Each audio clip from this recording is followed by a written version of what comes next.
আসসালামু আলাইকুম, কেমন আছেন? আশা করি সকলেই ভালো আছেন। আজকে আমি চলে আসলাম নরসিংদী জেলার বিখ্যাত পুটিয়া বাজারে। এই পুটিয়া বাজারটা সম্পূর্ণটা আপনাদের আজকে ঘুরিয়ে ঘুরিয়ে দেখাবো। শুটকি থেকে শুরু করে এমন কিছু নাই যে এই বাজারে পাওয়া যায় না। এখানে সব ধরনের শুটকি পাওয়া যায়। এখন আমি আছি শুটকি গলিতে, হেঁটে হেঁটে আপনাদের দেখাচ্ছি। শুটকির পাশেই আছে কলার দোকান। এই দেখেন, আমাদের নরসিংদী তো কলার জন্য বিখ্যাত, তো কলা থাকবে না তা কি করে হয় বাজারে। কত রকমের মানুষ যে কত কিছু নিয়ে বসে আছে, এখানে হাঁটতেছি আর দেখতেছি। এই বাজারে পাওয়া যায় না এমন কোনো জিনিস নাই। এই যে এখানে একটা কাকা মাছ ধরা সরঞ্জাম নিয়ে বসে আছে। লোভনীয় সকল খাবার ছোটবেলা যা খেতাম সবই এখানে আছে। তারপর চলে আসলাম আমার বন্ধু আলামিনের দোকানে। আইসা দেখি বন্ধু তো খুব কাজে ব্যস্ত। বন্ধুর সাথে একটু দুষ্টামি ফাইজলামি কইরা পাশে দেখলাম আছে একটা ইন্দুর মারার কলের দোকান। তো ওইখান থেকে একটা ইন্দুর মারার কল কিনলাম।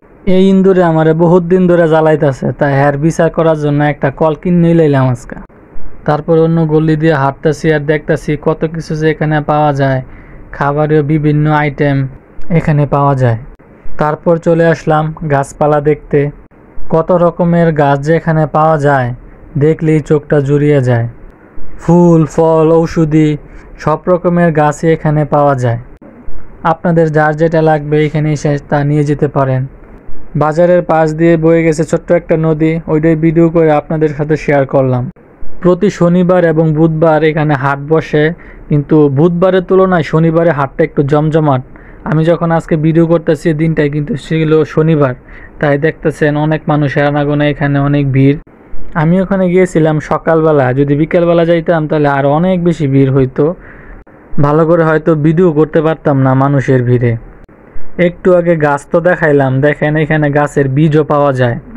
তারপরে চলে আসলাম সবজির সাইডে। মৌসুমের সকল প্রকারের শাকসবজি সর্বপ্রথম এখানেই পাওয়া যায়। তারপর একটু ঘুরে ঘুরে দেখলাম কি কি উঠলো আজকে শাকসবজিতে। এখানে খুব ভালো মানের গুঁড়া মশলাও পাওয়া যায়। এখন তো আখের সিজন আসতে না আসতে দেখেন বাজারে আখ একবারে ভরে গেছে।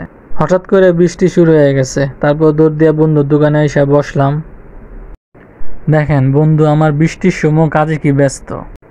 এই সন্দেশ কাকার আমি ছোট কাল থেকে দেখতেছি, ওনার সন্দেশ অনেক মজার। আগেও কয়েকবার খাইছি, তাই আজকেও একটা কিনে নিলাম। তারপর এসে বললাম গরুর হাড়া। দেখেন বৃষ্টিতে একবারে গরুর হাড়ার অবস্থা একবারে কদাচার হয়ে গেছে। গরুর হাড়া থেকে চলে গেলাম মাছ কিনতে। মাছ কিনা টিং টিং করে বাড়ি চলে গেছি। ভিডিওটি ভালো লাগলে অবশ্যই লাইক কমেন্ট এবং শেয়ার করবেন, আর অবশ্যই আশিক ডেইলি লাইফের সাথে থাকবেন। সবাইকে অসংখ্য ধন্যবাদ।